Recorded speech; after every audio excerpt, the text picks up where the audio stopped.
সমস্যা নেই, কোনো সমস্যা নেই।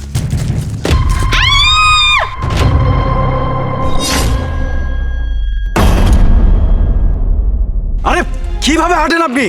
বাসা থেকে বেরোনোর সময় কি চোখ বাসায় রেখে আসছেন? আরে আপনি আমার সাথে চিল্লাচ্ছেন কেন? আমার কি দোষ?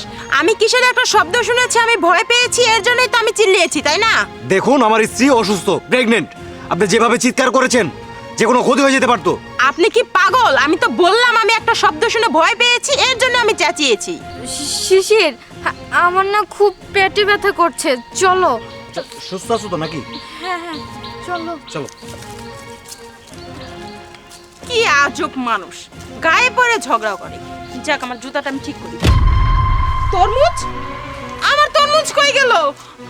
মনে হয় মহিলাটা আমার তরমুজ নিয়েছে। এ আপু!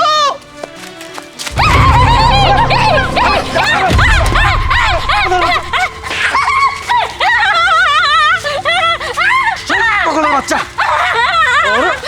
ওরে পাগলের বাচ্চা গেলেই ওর থেকে যে আসে না। উফ, তুমি ঠিক আছো তো নাকি? হ্যাঁ, আমি ঠিক আছি, চলো। আরে এখানে তরমুজ করতে আসলো। আমার মনে হইতেছে কি আকাশ ভাঙ্গে এই তরমুজটা পড়ছে। আরে বাদ দাও ওসব কথা, আসো। হ্যাঁ চলো। আরে আমার তরমুজ! আমার তরমুজ ফাটিয়ে ফেলেছে। আমি তো এর টাকা উসুল করেই ছাড়বো। এই দাঁড়ান, আমার তরমুজ! কি ব্যাপার? আমার ছেলেটা তো কোনো খবরই নাই, কখন থেকে আমি দাঁড়ায় রয়েছি। উফ! না শিশির, এত দেরি করলে কেন? আর বইলো না, রাস্তায় একটু ঝামেলা হয়েছিল। বৌমা, তুমি যখন আমার ছেলের বই আমার ঘরে আইলে, তুমি আইসা হাইরা আমাকে বাড়ির মধ্যে প্রদীপ জ্বালা হলাইছো, সংসারে সুখ ফিরে আনছো। আর ওই অলক্ষীরে বিদায় করছি, ওই অলক্ষী তো পারলো না একটা বাচ্চা দিবার লেগে। হাত দাও, তুমি 1 বছরের মাথায় বাচ্চা দিয়া ফেলাইছো। শোনো, আমি অনেক খুশি হয়েছি, তাই আমি একটা সিদ্ধান্ত নিয়েছি কি শিশির, আমি যা সম্পত্তি আছে সব কিছু আমার ছেলের বোন নামে লেখা দেবো। কি হইলো? মা, তোমার যেটা ইচ্ছা তুমি সেটাই করো। তোমার খুশিতেই আমার খুশি। তাহলে চল, দেরি করবো না, বাসায় উকিল আছে, আজকে সব সম্পত্তি আমার বৌমার নামে লেখা দিব, আমার ঘরের লক্ষ্মী। চলো। বাহ মা, বাহ।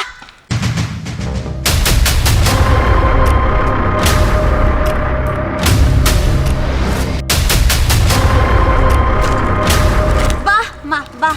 আপনার ছোট বৌমা তো ভালোই নাটক সাজিয়েছে। এই, তুমি কি বলতে চাইতেছো? আমি যে কিছুই বুঝতে পারছি না, ক্লিয়ার করো। ও আচ্ছা, তাহলে আপনি কিছুই বুঝতে পারছেন না?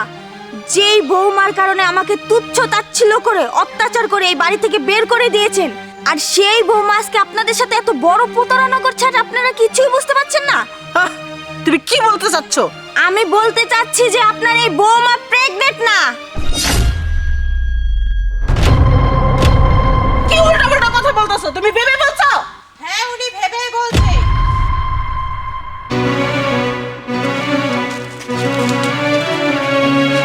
উনি যেটা বলেছে একদম ঠিকই বলেছে। আপনার বোমা গর্ভবতী না। এই স্টুপিড লটি বয়, হ্যাঁ? তুমি আমার বৌমার নামে খারাপ মন্তব্য করতেছো, বাজে মেয়ে কথা। যাও এখান থেকে। আমি যাব? কেন যাব? শুনুন তাহলে কি করেছে আপনার বৌমা। আরে কেমন আপনি? কিভাবে হাঁটেন আপনি? হ্যাঁ, বাসা থেকে বেরোনোর সময় কি চোখ বাসায় রেখে আসছেন?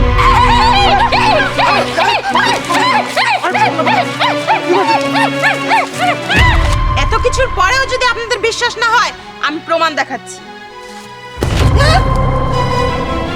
তার মানে বৌমা তুমি প্রেগনেন্ট না, আমাদের সাথে নাটক করেছো কেন? ছি ছি ছি ছি, বিথি, এসব কি? তোমাকে আমি বিশ্বাস করে ভালোবেসে আমার স্ত্রী করে এনেছি, আর সেই তুমি কিনা আমার সাথে প্রতারণা করলে কেন? হ্যাঁ হ্যাঁ হ্যাঁ, আমি তোমার সাথে প্রতারণা করেছি, আর প্রতারণা করবই না কেন? আমি খুব ভালো করেই জানি যে আমি কোনোদিন মা হতে পারবো না, আর আমি যদি মা হতে না পারি, তোমার মা আমাকে মেনে নেবে না, সকল সয় সম্পত্তি আমার নামে লিখে দেবে না। এর জন্য আমি প্ল্যান করে এই নাটকটি সাজিয়েছি, যাতে করে তোমার মা আমার উপর বিশ্বাস করে সকল সয় সম্পত্তি আমার নামে লিখে দেয়, সকল সয় সম্পত্তির মালিক যেন আমি হয়ে যাই। চুপ করো! তোমার আশা কোনোদিনও পূর্ণ হইব না। শিশির, ওকে 3টা তালাক মেরে এখান থেকে বিদায় কর, ওর মুখ হ্যাঁ, মা। জানে আমার সামনে না পড়ে। এমন প্রতারককে আমি আর রাখবো না। বের হয়ে যাও, হ্যাঁ, আমাকে মাফ করে বের হয়ে যাও বলছি। আরে আপা আপনি কই যান? আমার তরমুজের টাকা দেন। বৌমা, তোমার সাথে আমরা বিশাল অন্যায় করছি, তুমি আমাকে মাফ করে দাও বৌমা। আমি আর কোনোদিনও করবো না। তুমি আমার ঘরের লক্ষ্মী, আমার বাড়িতে চলো। হ্যাঁ, আমিও তোমার সাথে অনেক অন্যায় করেছি, আমাকে ক্ষমা করে দিও প্লিজ। আচ্ছা ঠিক আছে চলো। ঠিক আছে বৌমা।